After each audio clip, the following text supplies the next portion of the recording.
नमस्ते और सदा रहे सारे बच्चे हंसते। ये लेक्चर 2 है। लेक्चर 1 में मैंने ओवरव्यू ऑफ अल्केन दिया था। ये लेक्चर 2 में मैं प्रिपरेशन डायरेक्ट स्टार्ट कर रहा हूँ। नॉमेनक्लेचर कहीं एक जगह इकट्ठा कर दूंगा मैं। तो अल्केन में सबसे पहले हम लोग देखने जा रहे हैं लेक्चर 2 में by catalytic reduction of alkenes and alkyne. यहाँ मैं हाइड्रोजिनेशन पूरे डिटेल से बताने जा रहा हूँ। बट वाईटीयू शॉर्ट्स के लिए और इंस्टाग्राम के लिए ये एक शॉर्ट नोट्स मैंने बनाया है जो आपके स्कूल में प्रेजेंटेशन करने में आपको हेल्प करेगा। अगर आपको पूरा वीडियो देखना है तो आपको वाईटी चैनल जो है वो सब्सक्राइब करना पड़ेगा। नमस्ते, धन्यवाद। तो प्यारे बच्चों, अब हम लोग शुरू करते हैं explanation of this alkyne and alkyne in very details. चलिए फिर लेट्स गो अहेड। ये मैंने आपके लिए मेहनत कर रखा है, ये सारा लिख रखा है सो दैट की वीडियोस ज्यादा लंबा ना हो। प्यारे बच्चों, let's start with the alkane. We will jump directly to preparation and properties instead of just going through the nomenclature. I just mention CnH2n+2 is general formula for the alkane, that's it. तो मैं एक pink pen ले लेता हूँ so that कि आपको मैं underline कर सकूं। ओके नाउ सी, अल्केन का जनरल फार्मूला है CnH2n+2, आप लोग ये सब जानते हैं। फर्स्ट हम देखने जा रहे हैं catalytic hydrogenation of alkyne and alkyne. ये क्या है catalytic hydrogenation of alkyne and alkyne? पहले तो समझते हैं कि हाइड्रोजिनेशन क्या है।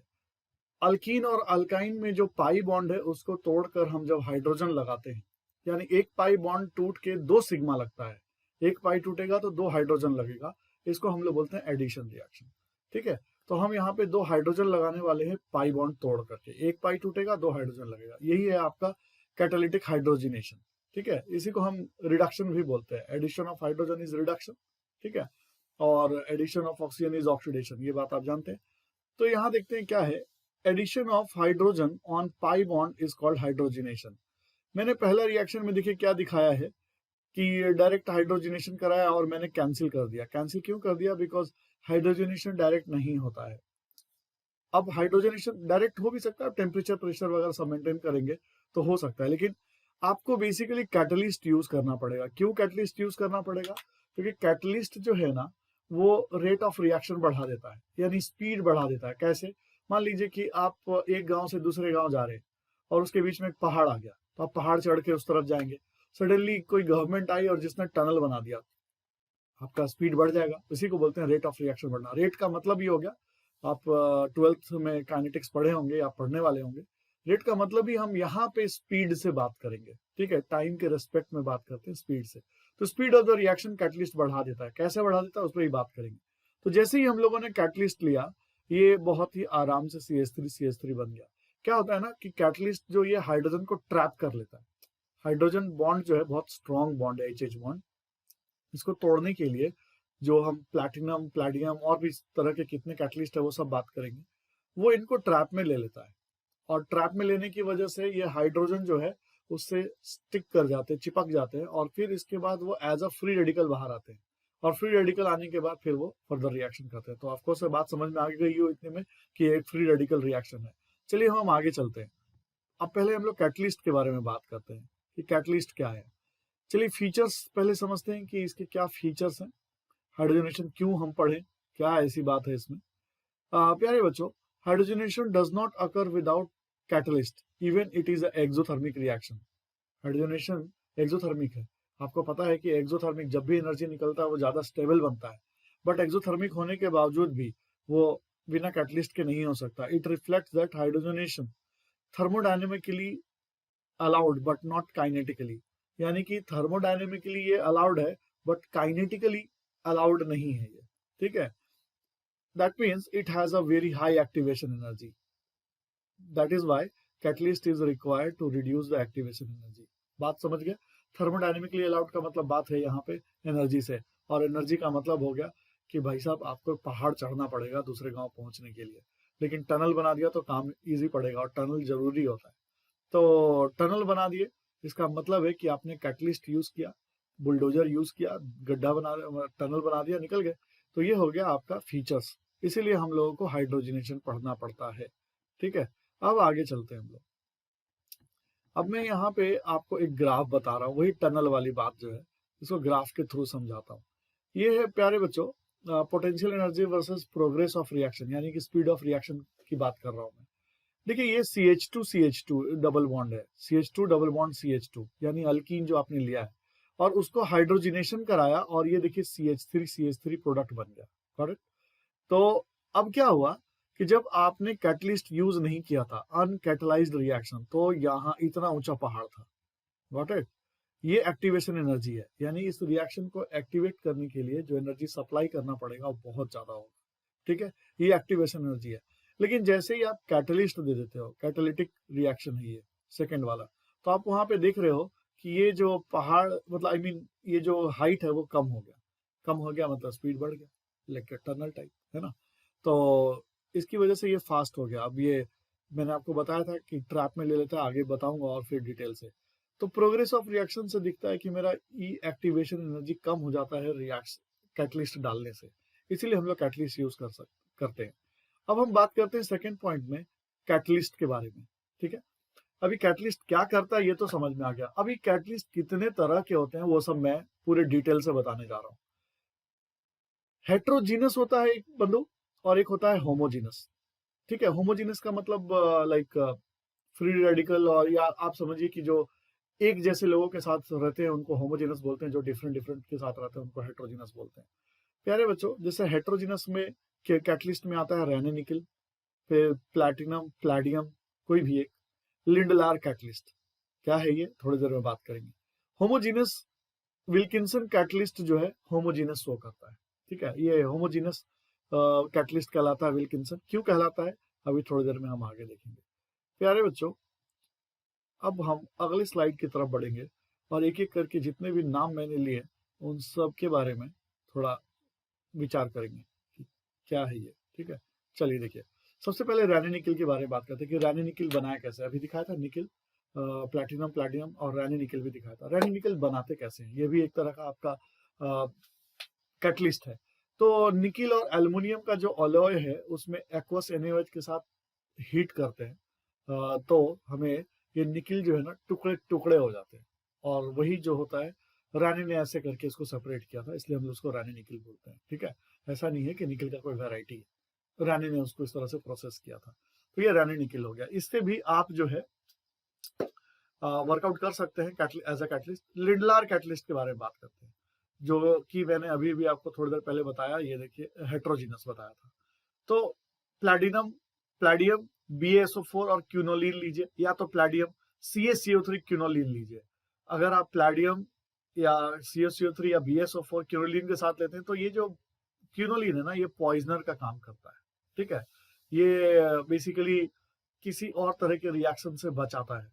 तो Lindlar catalyst has weaker activity than palladium pure, इसलिए हम लोग प्लैडियम प्योर को ज्यादा यूज करते हैं instead of Lindlar catalyst because of poisoner. ठीक है, तो चलिए आगे चलते हैं हम लोग फर्दर। और भी बहुत तरह के कैटलिस्ट थे जो मैंने आपको बताया था। चलते हैं हम लोग विल्किंसन कैटलिस्ट के बारे में। विल्किंसन के बारे में मैंने आपको बताया था कि ये होमोजीनस होता है। ठीक है, ये होता है PH3PRHCl। एक ये छूट गया, इसको क्यों कर देते हैं। PH3PRHCl ये क्या होता है, Cl फॉर क्लोरो और 3 है तो दैट इज ट्रिस, और ये हो गया phenyl PH3, PH is here phenyl, यानी कि बेंजीन से एक hydrogen come, so that is phenyl. और रोडियम, करेक्ट ना, PH3PRHCl, chloro, tris, phenyl, rhodium. ठीक है, अब दूसरा एक कैटलिस्ट है आपका होमोजीनस में, P2 कैटलिस्ट भी बोलते हैं। डायरेक्ट अगर आप कभी भी हाइड्रोजनेशन करा रहे P2 भी लिख देंगे तो भी चलेगा। P2 जो है ये हेट्रोजीनस होता है। ठीक है, होमोजीनस सिर्फ और सिर्फ हम लोग विल्किंसन को लेंगे। P2 जो होगा ये हमारा हेट्रोजीनस होगा। Na एक और बताता हूँ, निकल बोराइड भी हम यूज करते हैं। निकल बोराइड ये ब्लैक कलर का होता है, ये आपको याद रखना है। तो NiOAC होल ट्वाइस को जब NaBH4 से, ये रिड्यूसिंग एजेंट है, बहुत ही अच्छा रिड्यूसिंग एजेंट है। इसे ट्रीट कराते हैं तो Na2 भी बनता है, इसको बोलते हैं निकल बोराइड, ये बनता है, इससे भी आप हाइड्रोजनेशन करा सकते हैं। रोल ऑफ कैटलिस्ट समझते हैं, थर्ड पॉइंट हम डील करने जा रहे हैं। प्यारे बच्चों, यहाँ पे मैंने CH2 डबल बॉन्ड CH लिखा है और ये HH बॉन्ड बना दिया और CH3 हालांकि यहाँ पे कोई कैटलिस्ट लिखा नहीं है, लेकिन आप मान के चलिए कि यहाँ कैटलिस्ट है, अदरवाइज ये रिएक्शन होगा नहीं। तो अब मैं रोल ऑफ कैटलिस्ट के बारे में बात करने जा रहा हूँ। हालांकि अभी तक हम लोगों ने डिटेल से बात नहीं किया है, और मोटा मोटी हम लोगों ने एक आइडिया ले लिया। तो अब जरा चलते हैं डिटेल से समझते हैं वन बाय वन। प्यारे बच्चों, the major part of the activation of uncatalysed hydrogenation is due to very strong hydrogen hydrogen bond. इसका क्या मतलब है कि रिएक्शन क्यों नहीं होता? बिकॉज एच जो बॉन्ड बना रहा है आपस में, वो बहुत ही स्ट्रॉन्ग होता है। ठीक है, तो which has to be cleaved, इसको तोड़ना पड़ता है फर्दर आपको अगर प्रोग्रेस ऑफ रिएक्शन करना है तो एक catalyst actually helps to cleave this H bond. इस बॉन्ड को तोड़ने के लिए एक कैटलिस्ट हेल्प करता है। कैटलिस्ट हैव एक्टिव साइट, अब यही बता रहा हूं कि वो कैसे ट्रैप में लेता है। ठीक है, catalyst have active site on which HH molecules are adsorbed because of this HH bond cleaves become easy। इसका क्या मतलब है समझिए जरा। इसका मतलब ये है बंधु कि जैसे आपने गलती से हाथ रख दिया ऊपर, और ऊपर फेविकॉल लगा हुआ था और वो उससे चिपक गया और पता चला कि आपका हाथ जो है हमेशा के लिए, है ना, फेविकॉल का मजबूत जोड़ है। तो अब वो तो टूटेगा नहीं, लेकिन हाथ तो तोड़ देगा। ठीक है, तो कहने का मतलब है उस तरह से ये काम करता है। ठीक है, अब हम इसका एक पिक्चर के थ्रू समझ लेते हैं। फर्दर है, it is also clear now that catalytic hydrogenation is free radical addition. अभी भी मैंने आपको बताया, देखिए ये मान लीजिए निकिल है, ये जो है ना इसके सरफेस पे फंस जाता है। ये हाइड्रोजन ऐसे सरफेस पे जब फंसता है तो ये इसका जो फ्री रेडिकल है, इसका जो इलेक्ट्रॉन है उसको फ्री कर देता है। और यही मैं दिखा रहा हूँ कि ये इलेक्ट्रॉन जो इस कार्बन पे अटैक कर रहा है और यहाँ पे ये अटैक कर रहा है। मतलब ये कार्बन अपना इलेक्ट्रॉन ले रहा है, ये अपना इलेक्ट्रॉन ले रहा है, और ये दोनों एच बॉन्ड बना रहे हैं। It is like this. ठीक है, ये सेपरेट हो रहा है। अगर मैं इसको दिखाना चाहूँ तो ऐसे दिखा सकता हूँ। It is something like this कि ये यहाँ से सेपरेट हो गया और ये यहाँ से सेपरेट हो गया, और अब जाकर के इस फ्री रेडिकल के साथ दोनों ने बॉन्ड बना दिया। तो इसलिए हम लोग बोलते हैं इसको कि ये फ्री रेडिकल एडिशन शो करता है। ओके, आगे चलते हैं fourth point.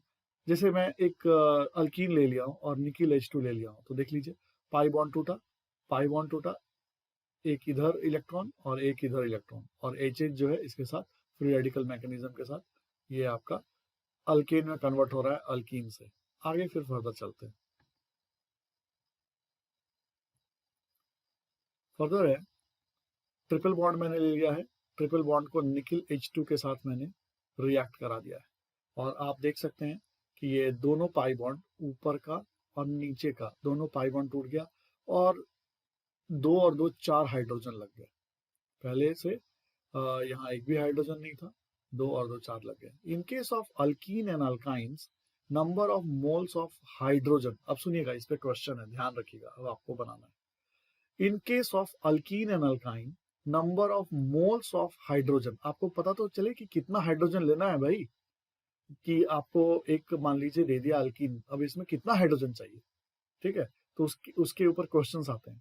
In case of alkyne and alkyne, number of moles of hydrogen consumed पर मोल ऑफ द सबस्ट्रेट, यानी कि जो ये आपने लिया है रिएजेंट, रिएक्टेंट जो लिया है, यानी जो रॉ मटेरियल लिया है, will be equal to number of pi bond present in one molecule of the substrate। तो जितने पाई बॉन्ड होंगे उतने नंबर ऑफ पर मोल हाइड्रोजन चाहिए होगा। अब इसके ऊपर हम लोग एक क्वेश्चन देख लेते हैं। ठीक है, और आप लोग कोशिश कीजिएगा समूह खुद से बनाने का भी। अब ये क्वेश्चन है प्यारे बच्चों, C8H10 मैंने ले रखा है। ठीक है, ये C8H10 लिया। अब जरा देखिए कि C8H10 में कितना मोल ऑफ हाइड्रोजन चाहिए। तो सबसे पहले तो देखते हैं कि C8H10 में कितना पाई बॉन्ड है। इसके लिए एक मेथड है, carbon +1 minus hydrogen plus halogen minus nitrogen upon 2। इसको बोलते हैं अनसैचुरेटेड फैक्टर। क्या बोलते हैं? Unsaturated factor. देखिए इसका वैल्यू कितना आ रहा है, इसका वैल्यू आ जाएगा, कार्बन कितना हो गया 8, 8 + 1 9 9, और हाइड्रोजन कितना हो गया 10। हाइड्रोजन तो है नहीं, नाइट्रोजन यहाँ है नहीं, तो वो तो 0 हो जाएगा। तो 10 अपॉन 2 कितना हो गया 9 - 5 यानी कि 4। भाई साहब इसमें 4 पाई बॉन्ड हैं C8H10 में। ठीक है, जनरली आपको मैं एक बात बता दूं कि जब भी पाई बॉन्ड अनसैचुरेटेड फैक्टर 4 आ जाए या 4 से ज्यादा आ जाए तो आप समझिएगा कि एक बेंजीन रिंग की बात हो रही है वहां पे, ठीक है। क्योंकि बेंजीन रिंग में आप लोग जानते होंगे, बेंजीन रिंग में 3 पाई बॉन्ड और एक रिंग को कंसीडर करते हैं तो 4 बनता है, तो जनरली यही रहता है। खैर फिलहाल उस पर हम नहीं जाते हैं। अब आपके पास मैंने क्वेश्चन दे दिया है, आप इस क्वेश्चन को खुद होमवर्क पे करेंगे कि 4 मोल ऑफ H2 लूं या 3 मोल ऑफ H2 लूं, ये आप घर पे करेंगे। इन केस ऑफ, अब नेक्स्ट पॉइंट चलते हैं, in case of alkyne and alkynes fragmentation of molecule does not occur. क्या है इसका मतलब? ये बीच से कभी भी नहीं टूटेगा। हालांकि इसमें कई ऐसे हाइड्रोजिनेशन रिएक्शन होते हैं, जब मैं आगे और बताऊंगा, अभी उस कंपाउंड का जिक्र नहीं करता हूं, जिसकी वजह से ना वो टूट जाते हैं बीच से, ठीक है। तो जैसे अल्कीन नहीं टूटेगा, अल्काइन नहीं टूटेगा, एल्डिहाइड नहीं टूटेगा, कीटोन नहीं टूटेगा। तो मैं एल्डिहाइड कीटोन का नाम अभी लेना नहीं चाहता हूँ, और कौन टूटेगा वो सब बाद में हम बात करेंगे नेक्स्ट लेक्चर्स में।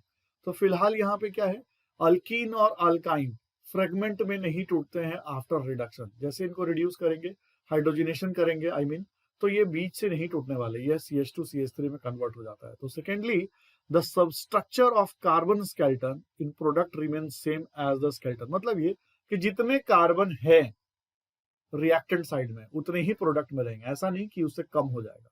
ओके, अब हम लोग चलते हैं नेक्स्ट। इसके ऊपर फिर मेरे पास एक क्वेश्चन है आप लोगों के लिए, लाजवाब क्वेश्चन है, देखिए जरा आप इसको। मैं भी सॉल्व करता हूं, आप भी सॉल्व कीजिए। Question, how many compounds of the formula C7H12 C7H12 can produce methyl cyclohexane. ठीक है, बोलता है C7H12 लिया है, C7H12, और बोलता है ये मिथाइल साइक्लोहेक्सेन प्रोड्यूस करेगा। तो पहले वो बना देता हूं, मिथाइल साइक्लोहेक्सेन ये बना दिया। बोलता है C7H12 का फॉर्मूला क्या हम ले, कितने तरह का, how many compounds of the formula, यानी इस C7H12 के कितने स्ट्रक्चर पॉसिबल है जो after hydrogenation by catalytic hydrogenation ये प्रोडक्ट देगा। ठीक है, चलिए पहले इसका हम देख लेते हैं अनसैचुरेटेड फैक्टर क्या है। कार्बन +1 7+1 माइनस हाइड्रोजन 12, हेलोजन है नहीं, नाइट्रोजन है नहीं, तो फॉर्मूला लगेगा नहीं, सीधा सीधा हाइड्रोजन पे ही एंड हो जाएगा। तो 12/2 6 हो गया, तो 7+1 कितना हो गया 8, 8 माइनस कितना हो गया बंधु 6 हो गया, है ना, कितना हो गया 2, यानी कि C7H12 में 2 पाई बॉन्ड है। ठीक है, अब प्रोडक्ट से तो दिख रहा है कि एक रिंग है, और रिंग का मतलब अपने आप में एक पाई बॉन्ड होता है। ठीक है, नोमेनक्लेचर में डील करूंगा, आप समझ जाएंगे, हाइड्रोजन कम होने की वजह से आप इसे कंसीडर करते हैं। तो चलिए जरा देखती है, एक तो पाई बॉन्ड ये खुद ही रिंग हो गया। अब दूसरा वही पूछ रहा है वो कि कितने तरह के स्ट्रक्चर पॉसिबल है। तो चलिए मैं ऐसा करता हूँ, कैटालिटिक हाइड्रोजनेशन कराना है एक रिएक्टेंट से जो प्रोडक्ट ये मिले, दिया हुआ है प्रोडक्ट, तो मैं ऐसा करता हूँ डबल बॉन्ड CH2 लिख देता हूँ। देखिए, इस पे अगर कैटालिटिक हाइड्रोजनेशन कराएंगे तो ये आपको मिल जाएगा, प्रोडक्ट जो है ये वाला, ये मिल जाएगा आपको। दूसरा एक और रास्ता है कि मैं पाई बॉन्ड का पोजीशन चेंज करता हूँ, ये CH3 लेता हूँ और पाई बॉन्ड यहाँ लगा देता हूँ इस पोजीशन पे, तो देखिए यहाँ हाइड्रोजन हाइड्रोजन लग जाएगा और प्रोडक्ट सेम मिल जाएगा, यही प्रोडक्ट मिलेगा। तीसरा एक और रास्ता है कि मैं पाई बॉन्ड यहाँ कर देता हूँ, तो यहाँ पे भी कर देंगे तो ये मिल जाएगा। फोर्थ भी एक रास्ता है हमारे पास कि मैं यहाँ कर दूं। अब कोई बोलेगा कि फिफ्थ भी तो है रास्ता, फिफ्थ में कोई मुझे ये बोल सकता है नौजवान, क्योंकि नौजवानों की कमी नहीं है इस देश में, CH3 और भारत सबसे यंग देश है। हाँ, अब कोई बोले कि यहाँ ये ले लेते हैं सर, ये भी तो होगा फिफ्थ, लेकिन ये वाला और ये वाला दोनों सेम है इसका नोमेनक्लेचर, देख लीजिए। अब आप बोलेंगे कि एक और आगे घसकाते हैं यहाँ, तो ये इसके साथ सेम मैच कर जाएगा, है ना, और फिर अगर आप यहाँ घसकाएंगे तो ये इसके साथ मैच कर जाएगा। अब इससे ज्यादा मत पूछिए। ठीक है, तो प्यारे बच्चों, मेरे ख्याल से आपको मेरी बात समझ में आ गई होगी। अगर अच्छा लगा हो आपको लेक्चर तो सोचिएगा एक बार सब्सक्राइब करने के बारे में, और अगर नहीं सोचिएगा तो रिक्वेस्ट है, हरे रामा हरे कृष्णा। ठीक है, चलिए प्यारे बच्चों, फिर हम लोग लेक्चर 3 में मिलते हैं, और फटाफट मैं अब फ्रीक्वेंसी बढ़ाऊंगा। थैंक यू, धन्यवाद, नमस्ते, और सदा रहे आप सारे बच्चे हंसते।